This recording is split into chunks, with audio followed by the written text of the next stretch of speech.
All right, well, just got done with the stream, so now it's time to head up north to get a tattoo of the man I hate more than anything on earth. I hate leaving this room behind more than anything on earth. Don't look at Barry, he's having a tough day. On the other hand, I am kind of excited for it not to be 90 degrees for like at least a couple of days. Now I just get to drive an hour to LAX. Honestly, considering driving an hour to LAX and then taking a flight all the way to Sonoma, probably would have been better to just drive, but I hate the 5. You know, one of the lesser appreciated parts of having a significant other is that they can drive you to LAX and you don't have to clamor in a car with a complete and total stranger. Well, filming myself in public is about my least favorite thing to do, but I promised a Sasuke tattoo vlog and I will deliver. We're flying Alaska, which has never made sense to me because, like, I'm not going to Alaska. Am I? That's literally the only open kiosk. Every other kiosk is closed. We're off to a bad start. There's no one here. Surprise, surprise, I was the one who did something wrong. I was at the wrong terminal. I can upgrade to first class for $20? Yeah, doing it. But your boy's flying first class, so, I mean, first time's for everything, right? Well, I just cleared security. Part of me was hoping that they would stop me because I do not want to make this trip. Just another unrealistic beauty standard for men. Who's that tall? Starting to understand why upgrading to first class was $20. I count 12 people on this flight. In a rare turn of events, I actually got here way too goddamn early. I'm usually in a rush and I had to sit on TikTok for like 45 minutes, but now it's time for first class seats. Flight's an hour and a half. I got 4 downloaded episodes of Bleach.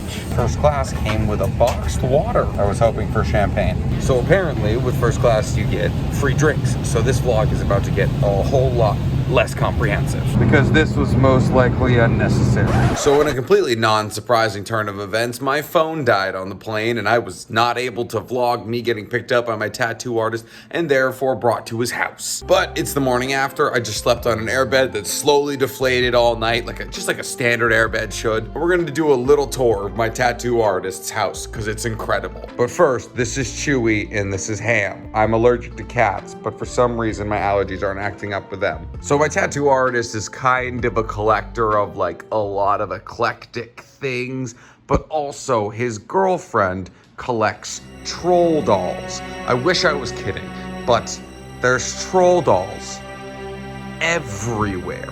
We got troll dolls here, troll dolls there, troll dolls up there.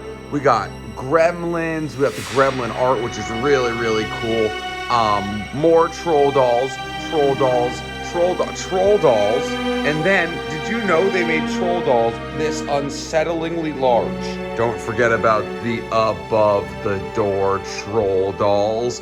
But then there is some actually like really incredible art. He has his tapestry made by this guy out of Japan, Neon Genesis Evangelion, like classical Japanese art. So yeah, more or less exactly what I expected out of his living room. Anime, haunted, satanic stuff. Here's the thing though, I stand on the take that if you make your house look incredibly haunted, then there's a good chance it probably isn't. This is what we ended up playing last night if you want to key into what last night was like. Fortunately for me, there's no troll dolls where I'm sleeping, so I didn't have to have 1,000 set of eyes on me. I'm sleeping in his kind of art studio where he has all of the old tattoos he's done, the stencils on the walls. This is the deflating air mattress in question. And he hooked me up with all of these stickers when we got here. We have the Chainsaw Men women, we got his standard little like branded stickers, and then we have all of these like Hello Kitty, Agaketsu, like demonic little stickers that are adorable. I told him I want this one tattooed onto me. He said he'd do it. And this feels like a great time to tell you guys that he owns a brand called Corpse House that sells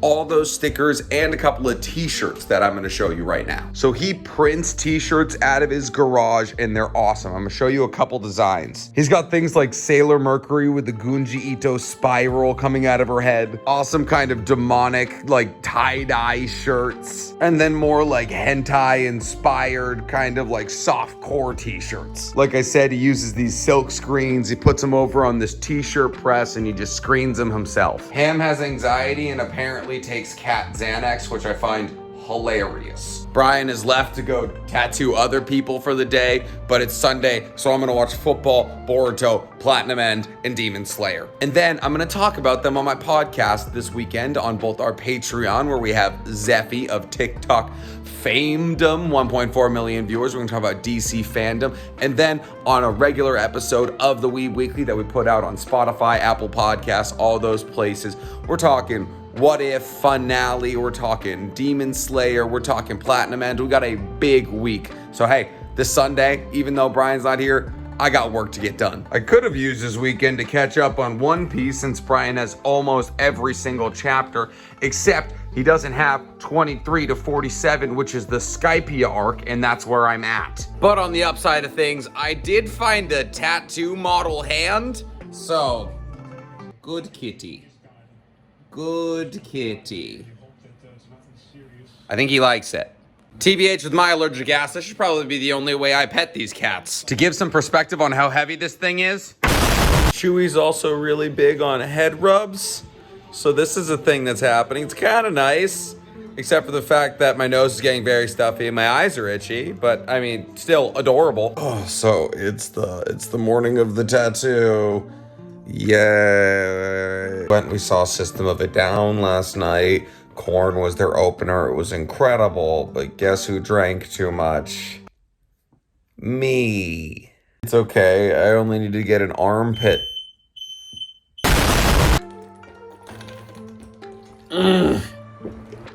Water is so good. Also, check out this hoodie I found at Brian's girlfriend's store. This thing is dope. Check out the Buck Lucky Collective. Before any tattoo, sustenance is required. We went to a Whole Foods of sorts. Can't wait for y'all to see this. It looks delicious. Guys, this is Jelly. She's our road dog. Jelly, it's tattoo time. So we made it to the studio, which means, oh God, the day of reckoning it's here. So the studio opens up with a kind of waiting room. Also, this is Jelly's room. There's art everywhere. Traditional Japanese art, Kurokuro's basketball, demonic Sailor Moon. But the real money is made once you go through here. Creepy animal masks. This itself is the studio. This is Brian. Hi. And all of these tattoo projects, old tattoos done, pasted up here. They're all incredible. Got a bunch more artwork. Jelly's following me. My favorite bits, we have these Japanese traditional anime scenes. So we have Saitama shopping, Naruto versus Sasuke, the Demon Slayer. We have Last of Us. Last of Us is an anime. Oh, I know what you all waiting for. You finally want to see the tattoo design of Sasuke. So here it is. Figured if I'm getting Sasuke, I should get a moment that was actually kind of cool, and that's when he killed Danzo. We're getting this in my armpit where no one will ever see, and I can hide the fact it's on my body. So let's get started. This is the first time anyone has shaved my armpits, let alone a man, but I might be into it. So just like that, ladies and gentlemen, the stencil is on. It's all right. Brian's already been warning me this is going to be very painful, so I'm excited. Sasuke can now literally be a pain in my ass. Or my armpit, I guess. We're watching Backstreet Girls Bakuglow dolls in order to get through this tattoo, so you know it's a real anime studio. Woo, buddy. Line work is getting done. The armpit is not fun. Everyone was correct, but we're gonna make it. Lidocaine spray to numb the area. Yeah, the 21st century of tattoos is not quite as bad as it used to be. Give it about 5 minutes and he could stab me with a chef's knife. Wouldn't feel it. If your tattoo artist doesn't do this, they don't love you. This is the lidocaine setting in. As you can see, pretty hard spot to see unless I want to show it off. So, you know, it won't be on TikTok anytime soon. We'll soon be putting the color in and you guys will get the finished result. And then I get to get on a plane ride home, leaking blood and plasma. Woo! Lidocaine set in. Time to blast it with some color. And just like that, ladies and gentlemen, the color is in. Fortunately, I did not plan my flights well, shocker, and we couldn't do the background lighting, but let's go ahead and get a closer look at it. It fits super well into the sleeve. We're gonna get the foil off in a second and get the final look. All right, ladies and gentlemen, this is the finished product. We have Killua in Godspeed holding the decapitated Sasuke skull. I said I would be getting a Sasuke tattoo. I never said what he would be doing in the tattoo. Just kidding. We're gonna finish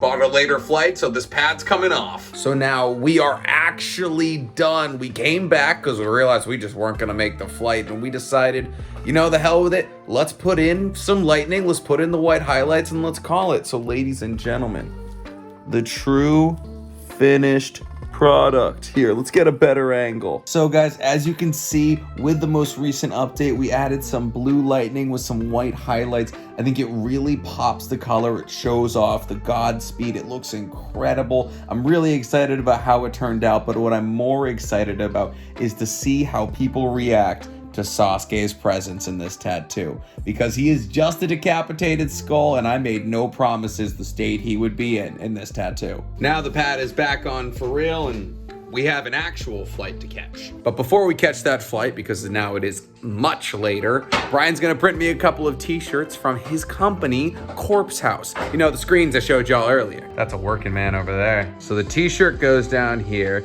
the screen goes on top, the ink gets added, you slide a thingy across like a comb, and the ink goes through these yellow bits, and it gives you a pattern on the other side. His designs, top notch. We'll show them off in a second. So you use the comb to get that ink through. Look at this, professional work.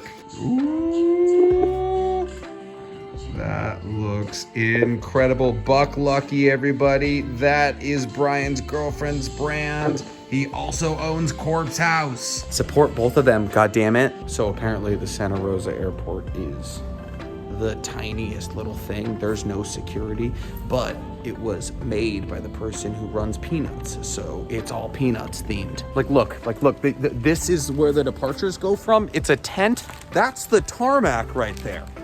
This is the smallest airport I've ever been in. Oh wait, I just found security. Never mind, I lied. So this flight is There is 6 whole other people on this flight. I mean, I can barely breathe. Well, I made it home. She came and picked me up. Once again, the benefits of having a significant other. That's it's kind of the end of the blog, I feel like, but thanks for sticking around. I appreciate it, and I guess you'll see the tattoo in the future of my Twitch streams. Until next time, bye.